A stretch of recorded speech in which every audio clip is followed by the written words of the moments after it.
जब भी आप ब्रज में भ्रमण करने के लिए आओगे तो कान्हा जी की लीलाओं का ही आनंद लोगे, क्योंकि कान्हा की लीलाएं तो अनंत हैं। कहते हैं ना, हरि रूप अनंत हरि कथा अनंता। लेकिन जब भी आप भांडीर वन में प्रवेश करोगे, कभी शास्त्रों का अध्ययन करोगे या किसी के मुखार विंद से श्रवण करोगे तो ज्ञात होगा कि भांडीर वन में एकमात्र लीला नहीं है, यहाँ पे हमारी 14 लीलाओं का उल्लेख है। प्रथम लीला श्री जी के विवाह की मानी जाती है, लेकिन सबसे बड़ा ग्रंथ श्रीमद् भागवत जी को माना जाता है। आपने उसका अध्ययन श्रवण किया हो तो राधा रानी का नाम उसमें आता है नहीं आता? श्रीमद् भागवत में नहीं आता, बिल्कुल नहीं आता, क्योंकि सुखदेव जी राधा रानी को परम गुरु मानते थे। जब राधा रानी का नाम ही श्रीमद् भागवत जी में नहीं दिया तो विवाह का उल्लेख कैसे हो सकता है? लेकिन श्रीमद् भागवत जी को छोड़ के 12 ग्रंथ ऐसे हैं जो हमारी लाडली जी के विवाह का उल्लेख करते हैं।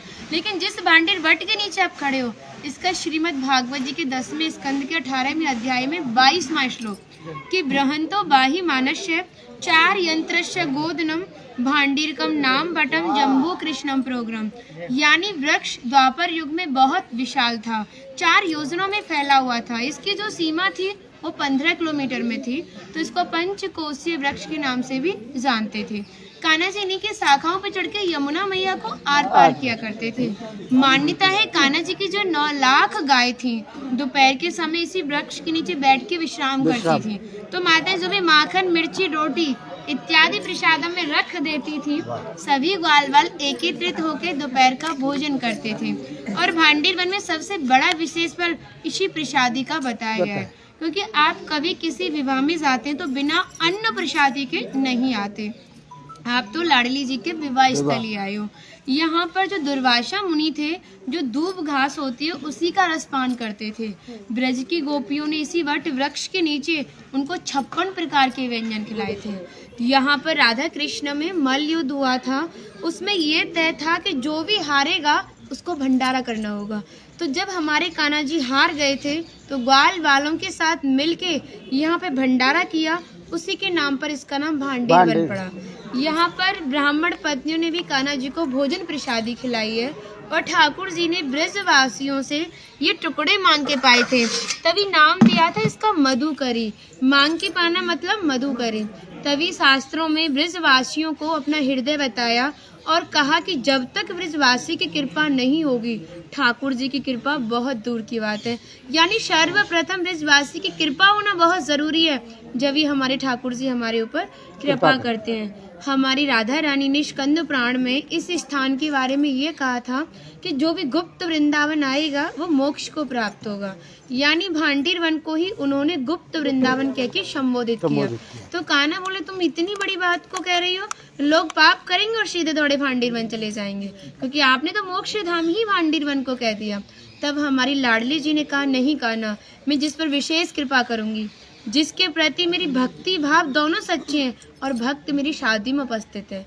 यानी आज से 5,500 वर्ष पूर्व आप इस स्थान पर थे। मनुष्य तो कोई था नहीं, तो अपने आप को कीड़े मकोड़े, घास फूस, पतझड़ इत्यादि अपने आप को मान सकते हो। जो भक्त उनकी शादी में उपस्थित था वो भक्त कई बार वृंदावन आएगा, जब जाके गुप्त वृंदावन आएगा, और डायरेक्टली नहीं, किसी न किसी के माध्यम से। इस स्थान तक पहुंचने के लिए माध्यम का होना बहुत जरूरी है, और सारा श्रेय भी माध्यम को जाता है, क्योंकि माध्यम ही हमें ऐसे दिव्य स्थान पर पहुंचाता है। और जो भी भक्त भांडीर वन में प्रवेश करेगा, प्रवेश करने से जो कान्हा ने 14 लीला भांडीर वन के अंदर की हैं, उनके दर्शन मात्र का फल प्राप्त होगा।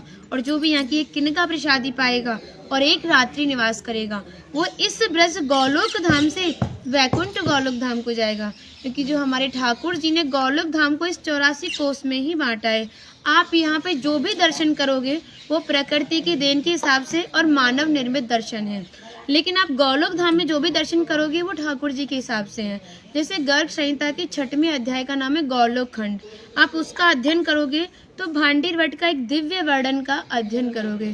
कहते हैं गौलोक धाम में ब्रजा नदी के किनारे भांडीर वट है, यानी यमुना मैया का नाम ही गौलोक धाम में ब्रजा है।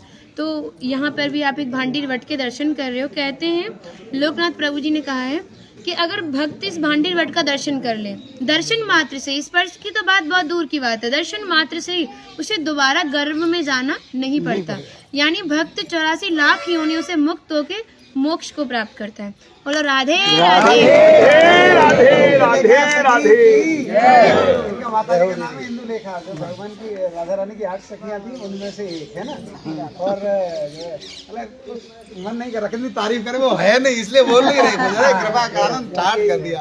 हम सब केवल बाजरे की रोटी खिला रही हो, तुम सच में राधा रानी हो। और ऐसा आशीर्वाद दो हम सबको, सच में ऐसा आशीर्वाद दो कि हमारी मैया भी, हमारी सब माताएं भी थोड़ा थोड़ा जिनसे ये मिलें।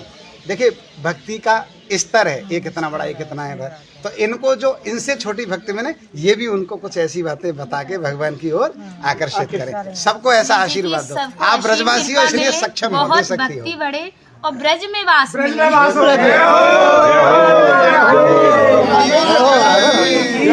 कहने से पहले कह दिया आपने।